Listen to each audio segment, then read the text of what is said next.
So today I want to talk about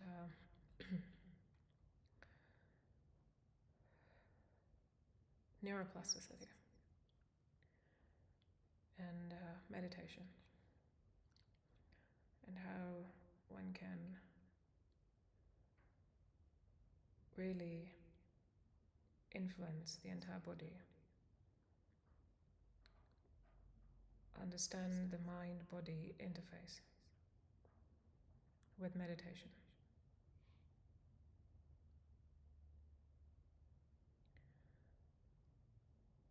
With Vipassana meditation.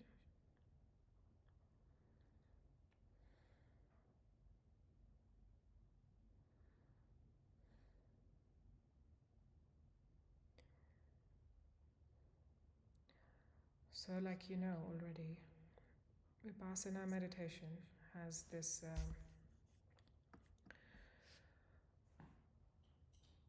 core idea to not react to the sensation. Train your body to not react. A reaction could be forms like liking it,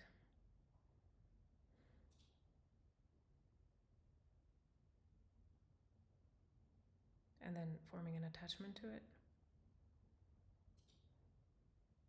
And then you just want it and you crave for it, that particular sensation. That's a form of reaction.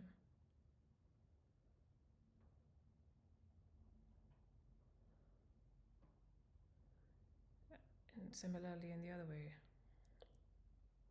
when you don't like something, you just aversion, creating an aversion towards it. Now this happens on the body, like on the level where you're not thinking. You don't have time to really decide, weigh your options and stuff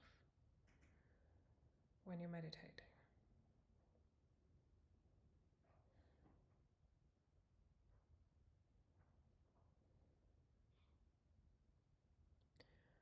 The word's called equanimous.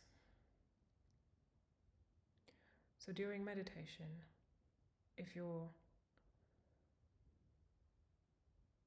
and this is something I'm sharing from my experience, so this is how I felt during meditation. When I'm not reacting to the sensations that I feel. Now this is like muscles in my body, muscles in my face, nerves in my body, subtle sensations. I'm able to notice the change.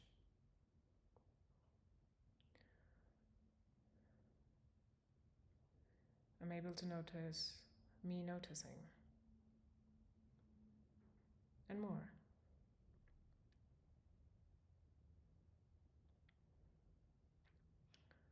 I could also notice then the mind slips in a very empty state.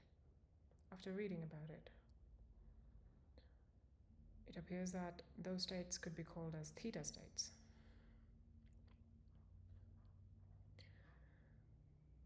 Where the mind shows more plasticity. By not reacting to the sensations, one trains the mind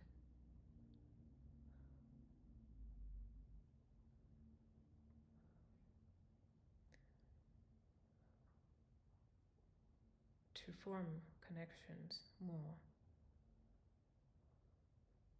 to the task positive network instead of the default mode network.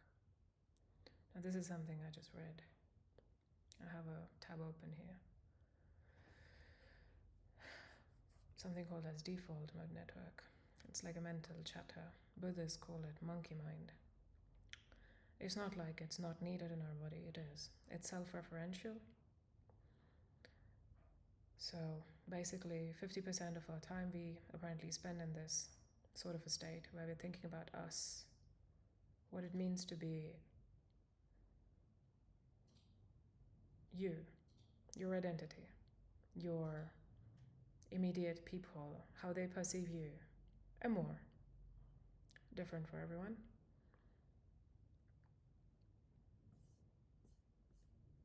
These essentially may not be very productive thoughts.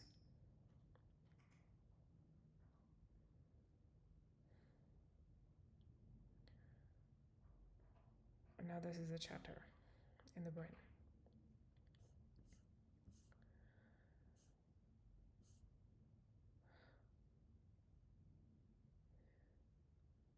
So when you're being equanimous, it apparently works as starving the demon out of its fuel and reallocating the neural energy to the task positive network and insula. The task positive network is the doer. That will mean some sort of a task that you feel productive towards. And insula is more of the feeling, is the self-reflection, self-awareness part in the brain.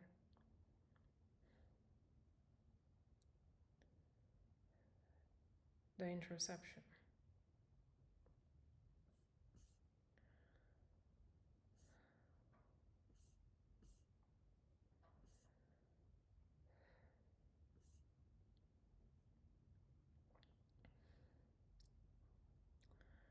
You can read about it. Just use an AI or whatever. It's interesting how our brain really functions.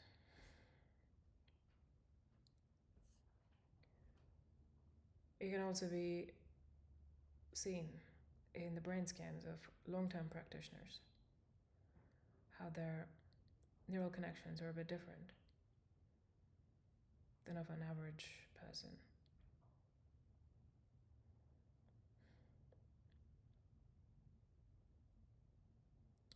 Even when they're not meditating. Well, this is the theory. How does it look for me?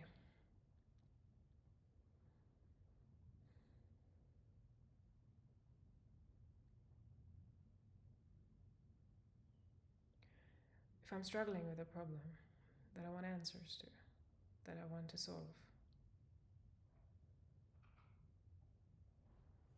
I would have it somewhere in the back of my mind.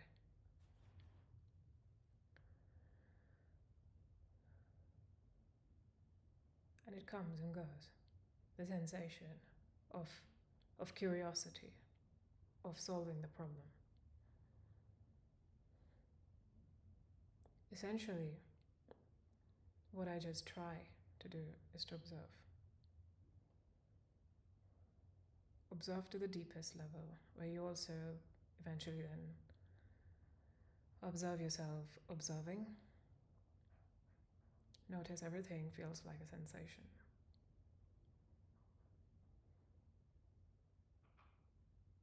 Like the whole identity is revolving around sensations.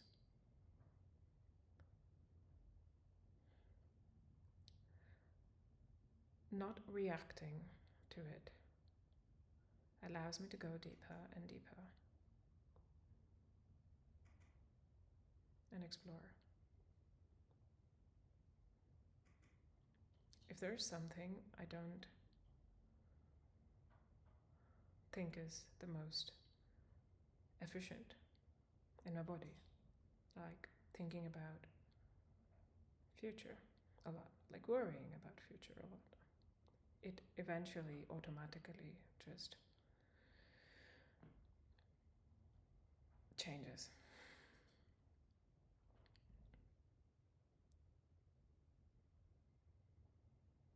Essentially, in those states,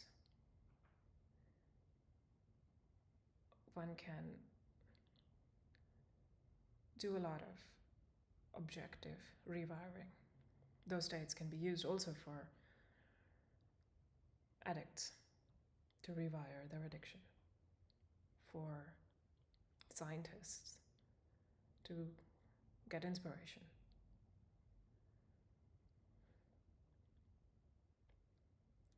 This will be very experiential, how you want to do it.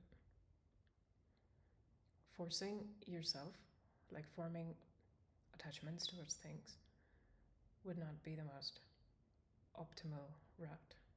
That's just my recommendation.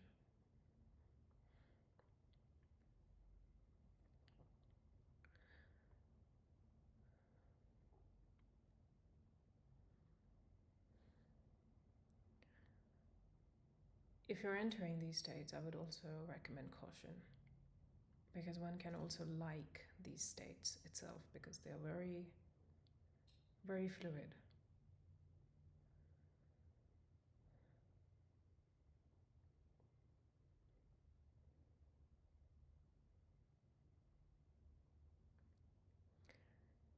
You see how I feel it is if you form attachment towards a particular thing along your journey, it will eventually turn as a blocker, blocking you from going further down, further deep, further forward, whatever direction you like better.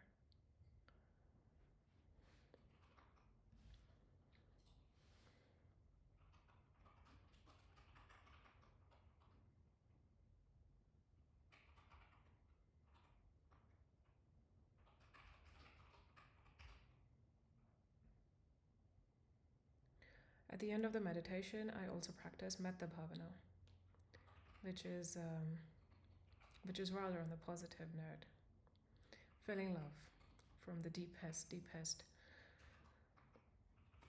part that you can sense in your body. Feeling a lot of love towards everything, everyone, including yourself. Now, this is kind of beautiful. Also call it symbiotic relationships. We don't really need to be mean, unkind. Actually, I learned that from my partner. He taught me that. I didn't know that. Metta Bhavana just ties it together, where you just train your body, your mind, to harbor love and compassion for everybody, including yourself.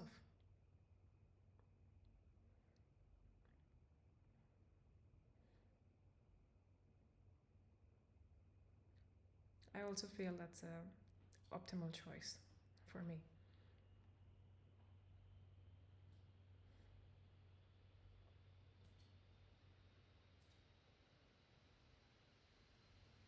Let me know how it goes.